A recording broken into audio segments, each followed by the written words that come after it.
There's always excitement at Toronto. It's important in the series because it is a little bit past the halfway point, and it is points that are very important to determine championships. Bobby Rahal came here with a solid lead in the championship, but Danny Sullivan, Michael Andretti, Al Unser Jr., Emerson Fittipaldi were all very much in the fight, and those fellas especially looking for points at every turn of the road. Now let's take a look at the starting grid. Bobby Rahal is on the pole in record time. Emerson Fittipaldi will start outside the front row. In the second row, it's Michael Andretti. Alongside is Paul Tracy, substituting for Rick Mears. In the third row, it's Mario Andretti and Danny Sullivan. Row number 4, Raul Boesel and Scott Pruitt. The fifth row, John Andretti and Al Unser Jr. The sixth row, Scott Goodyear, Eddie Cheever. In 7, it's Stefan Johansson and Scott Brayton. The 8th row, Robbie Gordon and Brian Till. In 9, it's Ted Prappis and Christian Danner. The 10th row, Jimmy Vasser and Buddy Lazier. In 11, it's Jan Beekes driving for A.J. Foyt and Ross Bentley. The 12th row, Jeff Wood and Vinicio Salmi. And in the 13th row, Eric Bachelard. Now, let's join our call of the race with my colleagues Bobby Unser, Sam Posey, Gary Gerald, and Jack Arute. And the rest of the field now streams toward Nick Fenaro's green flag. Nick was worried about this start, but he's got it off nice and clean, and the battle begins right at the front of the field with Rahal moving to the outside. Rest of the field comes through nice and smooth through the first turn now. It is still Rahal trying to challenge Emerson Fittipaldi in the 5 car, but look at Michael Andretti in car number 1 as he comes up, and they're 3 wide on Lakeshore. Well, you can see Rahal go right past. Look at that going into the first turn. Michael locked up his brakes. The tie, 2 abreast through that first turn, Paul. That's really something. Fittipaldi drops back, and Paul Tracy comes up to get around Fittipaldi in the number 4 car. Now he is around Bobby Rahal. This is the most exciting first lap I've ever seen. What this shows you is how important it is to get the leader, be ahead of the guy. Already a car in trouble. That's Jimmy Vasser's car. I'm starting to say it because it's so hard to pass on a course like this at times. It's really important to get that lead. 3 different leaders through the first half of the first lap. Incredible stuff. Sam, I don't think we've seen a going into the second turn deal like that in years. Eddie Cheever battles with John Andretti, while back at the front, Michael Andretti has now picked off the lead and holds it solidly as they come through the first turn for the very first time. Then Paul Tracy, Bobby Rahal, Emerson Fittipaldi, Mario Andretti, and Danny Sullivan. Remember, this is a must-win situation for Michael Andretti. He has to try to beat Bobby Rahal in this race if he's going to have any chance to overhaul him in the championship. And he's also been having the best year of his career. Mario Andretti works at the back of Emerson Fittipaldi as they battle for position. Michael Andretti has now led the first lap 7 straight races in a row. He is on a charge. He came into this event last year trailing Bobby Rahal by 31 points. Today he trails by 39, but that gives you an idea that Michael can still move up and score a championship win. You know, and I started to mention earlier about right there's Emerson Fittipaldi. That's the new Chevrolet small engine, the B engine, versus Rahal, who has the A engine. And the A engine, Paul, actually outran the B engine at the start. Battle for 4th place, Emerson Fittipaldi and the Ford-powered machine of Mario Andretti. Again, you can tell the difference between Mario and Michael's car. Mario has a red number on the front and a red rollover bar, while Michael's carries that solid black number 1 on the front of his car. Mario had a bad weekend at Loudon, New Hampshire 2 weeks ago. He was involved in a couple of incidents, but he came back here and he's gotten his morale back. Possibly this Toronto is a city of 400,000 Italians live here, the biggest population of Italians anywhere outside of Italian cities themselves. Maybe that's given him a burst of confidence. On board now with Scott Goodyear, the young Canadian with that tremendous second-place finish at the Indianapolis 500. Though he's been struggling here a little bit, and he, of course, is in front of a hometown crowd, so it's very important for him. Now Scott Pruitt has a problem as he appears to be dragging something off the left side of the car, and yet another car in trouble. That's the 42 car, Vinicio Salmi. So several cars with trouble. It looked like Jimmy Vasser was able to get underway. The course marshals go to the help. Look at the front of Scott Pruitt's car. He's been in serious involvement with something. Well, they obviously had a confrontation there. This may give us a clue to at least part of it. I don't think this involves Pruitt here. There's Salmi's spin. Jeff Wood getting around him neatly. Very confined there. You see how narrow the track is in places. Look at the left front on Salmi's car. It was bent, and I don't know. He hit something, and that's caused him to spin right there. So Michael Andretti runs out in front, followed by Paul Tracy, Bobby Rahal, Emerson Fittipaldi, and Mario Andretti. Checkered Flag from Toronto, Canada is brought to you by Exxon Phase 4 gasoline. For high performance, rely on the Tiger. Here's the way they line up at the Molson Indy Toronto. Michael Andretti leads. Paul Tracy, as you see there, is an even second behind Michael. And then Bobby Rahal is 2.3 seconds behind Michael. Emerson Fittipaldi, 4.7, and Mario Andretti, 6.7 seconds back. Those intervals on a road course are almost meaningless in terms of being able to make up the distance. All this man, Michael Andretti, would have to do is falter for a second. And you can see Paul Tracy in the number 4 car, the car normally driven by Rick Mears, would be all over, around, and ahead of him. And remember, it was exactly this scenario we saw at Detroit a few weeks ago, where Michael Andretti was leading and Paul Tracy suddenly muscled his way by. Michael is obviously thinking of that now, and here he comes. Here comes Paul Tracy making a move on Michael. Bobby Rahal watching from 3rd place. Michael Andretti has the best line in this corner. They should stay static for a turn or two, but Paul Tracy is anxious to get the lead. Look at him trying to move inside. Well, he pressured Michael hard, and when he went into that number 2 turn down there, number 3 turn, there just isn't any way to really pass a guy on the outside. So Michael probably didn't even believe that Paul Tracy would be trying that, except Paul is new, and he's the most aggressive driver on the track right now. Yeah, and the reason I compared him with the great Canadian driver Gilles Villeneuve is he's very physical. He gets his car right inside another car and forces you out of the way. Oh, and we've got a car. There's the number 19 machine. That's Eric Bachelard, the great ARS champion, into the tire barrier and head down. The medical crew is right there. They want to make sure he's all right. This is uncharacteristic. Usually when you go into the tire barriers, you come out smiling. He seems to have been hurt. Perhaps we can get an indication of what happened as he got into the barrier. Yeah. Eric Bachelor obviously slid into the barrier because you could see his left rear was completely loose from the car. He had no control over the car.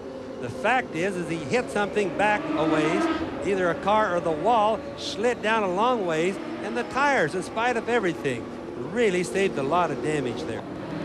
Now, we've had another driver in problems early. That's Scott Pruitt, and he's with Gary Gerald. Well, a moment ago, we saw the nose of the car and the damage that was made to the Budweiser team. Scott Pruitt talking with the crew. Scott, what was the problem and what happened? Well, Little Al and I were racing pretty hard, and Danny was in front of us. We went off the end of the straight, came up to the next turn, and he just got in real deep and drove in the side of me. I was real surprised that he made a move like that, and unfortunately put us out of the race. Michael Andretti anticipating a green flag, perhaps at the conclusion of this lap, though the yellow flashing light still on the pace car. Let's go back and take a look at the start of this race, which was spectacular from Michael Andretti's point of view. There's Fittipaldi off to the right, Rahal in front, and Michael looking for room. Now they're on Lakeshore Boulevard, long run, and then suddenly they have to break down for a right-hand turn. Watch the placement of Rahal's car. Watch Michael Andretti's. Watch, here's Rahal's wing. Look how close he came under the back of Michael's tire, and look at Michael's right front tire locking up going into there. He's got a little bit too much front brake balance, but boy, what a close deal that was. You think that isn't a display of great driving on both men's part? I mean, those cars are traveling at incredible velocities, and yet they're able to maneuver just inches away. Well, Eric Bachelard is all right after his crash. Michael Andretti leads under the yellow, and we'll be back. Pace car comes into the pits. Michael Andretti leads them down. Paul Tracy in second. Bobby Rahal sits in 3rd place. And there comes the green flag. That's the very quick view that Nick gets of the start as well. So he doesn't have a lot of time to anticipate. Coming fairly single file back to the green flag, Bobby. Well, let me just make a little point there. Michael leading the race. Paul Tracy second, Rahal third. If Rahal was behind Michael, Michael kind of have an idea what he's going to do. With Tracy, he knows that kid is going to push hard. Tracy won't let up, and if he can pass, he'll go for it in spite of how the finish might come out. Some compression there under braking into the first corner. Second corner actually off of Lakeshore. As the rest of the field comes through, again staying single file. Nobody looking for maneuvering room at the moment. Look at how aggressive Rahal is. At this point in the championship last year, he also had a commanding lead. Not quite as big a lead as he has right now, and he decided to play it cautious. Meantime, Michael Andretti caught him race by race by race, and Rahal wound up not winning the championship. This year, a completely different guy. anxious to learn from the mistake of last year and be aggressive all through this year. We certainly saw it on that first lap. Michael Andretti, Ford Cosworth Power, now begins to inch away from Paul Tracy, and Bobby Rahal continues to try to work the front two, while Mario Andretti is trying to battle with Emerson Fittipaldi as well. Let's give you the order. The top 10, Michael Andretti, Paul Tracy, Bobby Rahal, then Fittipaldi, then Mario Andretti, then Danny Sullivan with a spectacular run. His teammate Al Unser Jr. is just behind. Then Raul Boisel, Eddie Cheever, John Andretti, Stefan Johansson, Scott Goodyear, and Scott Brayton. Robbie Gordon is stopped on the course. His engine is still running, though. Whoa, look at that power slide. Robbie Gordon is back on his way. Look at Paul Tracy. Paul Tracy looking for racing room to the left of Michael Andretti. He searches to the outside. Now this is a braking maneuver down to a right-hand corner. Rahal's right there watching as well. Tracy tries to stay on the outside, is forced back, and boy, that wall to the left comes up very quickly. Boy, there's no way to make it on the outside. If you don't have a really big edge, you can't do it. A lot of speculation that Little Al, you see now again pulling out outside. There's a good maneuver. Little Al locks him. Little Al locks the brakes, gets past Danny Sullivan. Boy, that's a real bonsai maneuver there. I'm surprised he tried it with a teammate. All right, now there's talk that he may go, Little Al may go to Formula One next year. Remember, Danny has put in a year in Formula One years ago for Terrell. It's that kind of maneuver and pulling it off that is commonplace in Formula One, and boy, could he do it. Here's Boisel coasting to a stop. Raul Boisel apparently got involved with Brian Till, yeah. is what the situation was. Till back under power. Now will Raul get going? And suddenly making an appearance, Paul Tracy is in the pits. Gary Gerald's right there. Paul, he came in earlier than expected. We had just gotten a 3-lap indication. He came in. The engine is quiet. They're peeling off the bodywork. And the young Canadian driver sits helplessly in the cockpit. In the crowd, you can audibly hear them groaning and moaning in their concern after the terrific race that he was running. We don't know what the problem is. It may be gearbox related. They're trying to move him up now. They're trying to get him into position. The bodywork is off. Now they go to work back around the gearbox. We can only assume that maybe something jammed back there. Danny Sullivan in the pits. He came in the pits in 6th position, and the Gallus Craco crew going to work on that car. They're having a slow stop. I'll tell you what, that team, though, they practice stops. They are so good at it. When it comes slowly, it's something to kind of worry about. You wonder why they might have kept the car in just a little bit longer. Yeah, without doubt, the Gallus crew has been one of the fastest and best crews. There's Michael in right now. Michael Andretti is in. Jack Arut's right there. Paul, interestingly enough, but not surprisingly, Ed Nathman reports they are going to make no changes to the handling capacities of this car. Michael has talked very little on the radio, and he feels that the car is running the way he'd like it. Conversely, his teammate and his father is going to take on one turn up on the wing. Whoa! Michael Andretti almost got the side in of Bobby Rahal as they came out of the pits. Now, let's think back a few years at this very event, how they look at Carl Hogan. He's not happy with that at all. Several years ago, they absolutely mandated that if you got 2 wheels over that yellow line, you were coming in for a stop-and-go penalty. In fact, that made the difference in one of the races here. Yeah, let's take a look at this. Here comes Michael on the right of the screen as Bobby Rahal pulls out. Well, Michael didn't have a whole lot of choice for where he was going to go. No. He was forced over that line unless he wanted to just lock the brakes up, and that might have been a more unsafe maneuver. In my opinion, that was an unpreventable thing. Definitely not Michael's fault. Rahal couldn't see it because it's a blind spot on his car. It narrows down. The gate is too narrow to be anything else right there, so there can't be a problem. Boy, this was an almost unfortunate. Yeah, you can see that Rahal's team, though, does not share our views here. They were down right next to it and had a different perspective. But Sam, they don't see it as well as we do on TV. I guarantee you the TV is better. I agree with you. Well, it had to look very scary from their ground level point of view. Now, this is Michael as he came out. Here comes Rahal. Michael goes down, grabs a gear. I don't think he really expected Rahal to come out there. I think he thought Rahal would see him because that was an evasive maneuver. No, there's nothing Michael could do about that. He was a victim. But you notice, though, Michael never hesitated. I mean, that's the instinct of a champion. He just kept going and went right through that hole. Nice and calm for Michael Andretti. Not so calm in Bobby Rahal's pits. Let's go there with Gary Gerald. All right, Paul, here's Carl Hogan, who's gesturing across to a CART official again, Billy Camphausen. What's your contention here, Carl? We had the line going out. Michael went out. He went across the yellow line on the track. He didn't follow the line out that you're supposed to out of the pit lane. I'm tired of him That's 2 times today. You were unhappy with the start as well. Yeah, I am unhappy. All right. Is there any recourse, Carl, for a protest at this point, or is that something you think about? We're going to talk afterwards to Wally about the start, and now we're talking over there to see what they come up with, because they saw it happen. Michael Andretti, as a result of this stop and that maneuver, maintains the lead over second place Bobby Rahal. Emerson Fittipaldi in. This is not scheduled, Checkered. No, it is not, Paul, and it's a very disappointed crew here because what they've determined is they have exactly the same problem that befell them during qualifying yesterday. Remember, he had to come in and they had to change all of the electrics on the car. And that is what Rick Reineman and the rest of the crew is going to do right now for Emerson Fittipaldi. He is literally out of the chase for the checkered flag. But points so critical for this team, they are going to make an exchange of all the electrics, the batteries included, and try and get him back, even if it's several laps down. Bobby Rahal closing up on the back end of Michael Andretti. Michael just picked up that extra point for leading the most laps as we crossed over the halfway point at this race, and all of a sudden in the last half lap or so, Bobby Rahal has surged forward and is now in a desperate effort to catch Michael. Well, you know, it shows us, Paul, that Rahal did have a reserve and that he has been laying back. Now, not loafing, I don't mean that at all, but laying back. He's a smart driver. Now he's taking a run at Michael. He's looking back from Scott Goodyear's car, looking right through the suspension. There's Michael as he veers around Scott Goodyear. Rahal will have to handle up the same obstacle if they're going to stay in contact with one another. Michael alone for the moment. Now Rahal around Goodyear. Yes, and Goodyear moved over and let him go. Goodyear knew that he was being lapped. Now Scott's moved up a long way. He was in 8th place the last time I looked, but he realizes these guys are fighting for the lead. And here comes Stefan Johansson as he locks the brakes and gets together with Scott Brayton. Lost a wing. You saw wing got knocked to the ground and he ran over his wing. Lucky if he doesn't have a flat tire from running over it. You watch him locking his front brakes up there. The wing even hurts him a little bit more. Gary Gerald is now down in the pits with a disappointed Paul Tracy. Indeed, Paul, I know it's a great disappointment to be here in front of the hometown fans and the great support. How are you dealing with it and the frustration of a jammed gearbox that just didn't want to free up?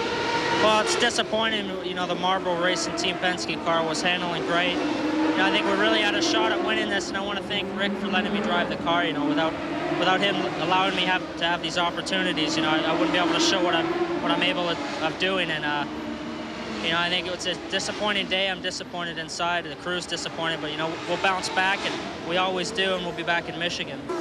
And 2 cars coming together, Mario Andretti and Al Unser Jr. coming into the corner under heavy braking. They just touch one another, sending both off and sliding. Mario under power got away, but it doesn't look like little Al has any power at all. No, I think he's killed his engine. It was a quick spin. He was leading Mario. Here it is right here to playback.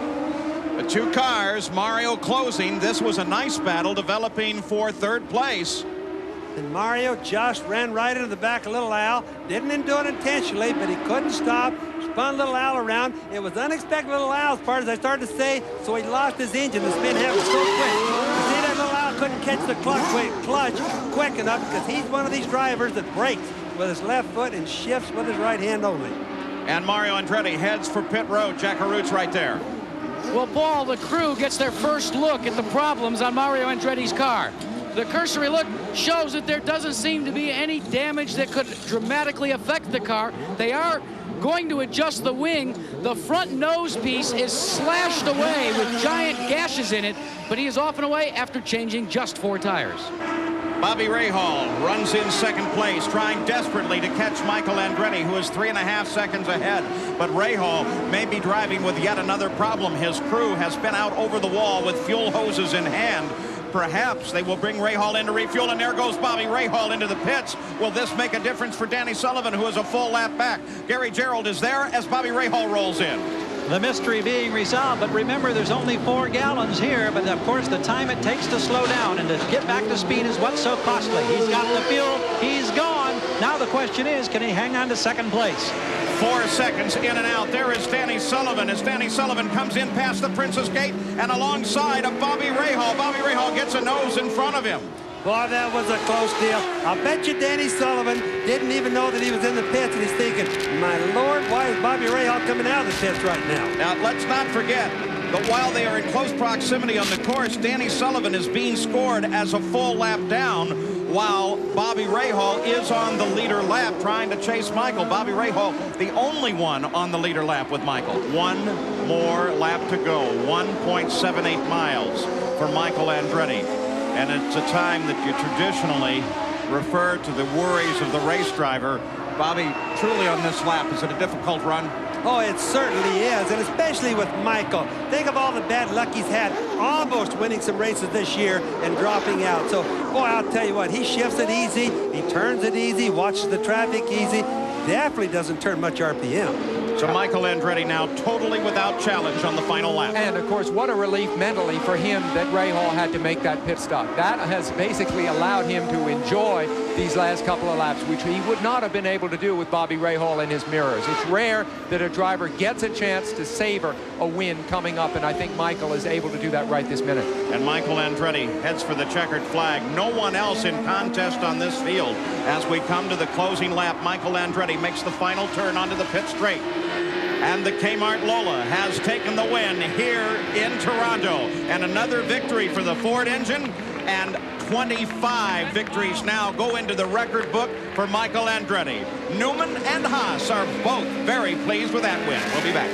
ESPN's Checkered Flag for the IndyCars from Toronto, Ontario, Canada has been brought to you by Anheuser-Busch, who proudly brings you Family Talk. Let's stop underage drinking before it starts. For the second year in a row, a flag-to-flag win for Michael Andretti at Toronto. Let's go down to Victory Circle and Jack. Well, Michael Andretti, congratulations. You certainly keep the heat on in the chase for the championship.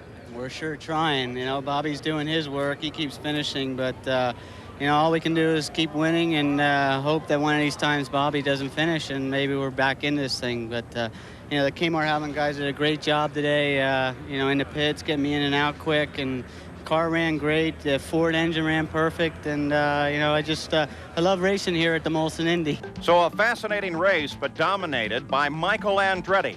In second place in the official order results, Bobby Rahal, then Danny Sullivan, Mario Andretti, John Andretti, Scott Goodyear, Al Unser Jr., Robbie Gordon with a great finish, Eddie Cheever, Brian Till, and Stefan Johansson. In the points, well, Michael has nibbled away at the points lead that Bobby arrived here with. Now he is only 34 points back. Al Unser Jr. is third. Emerson Fittipaldi is fourth. In fifth, it's now Danny Sullivan, and sixth is Scott Goodyear. This is Paul Page. So long from Toronto for Checkered Flag.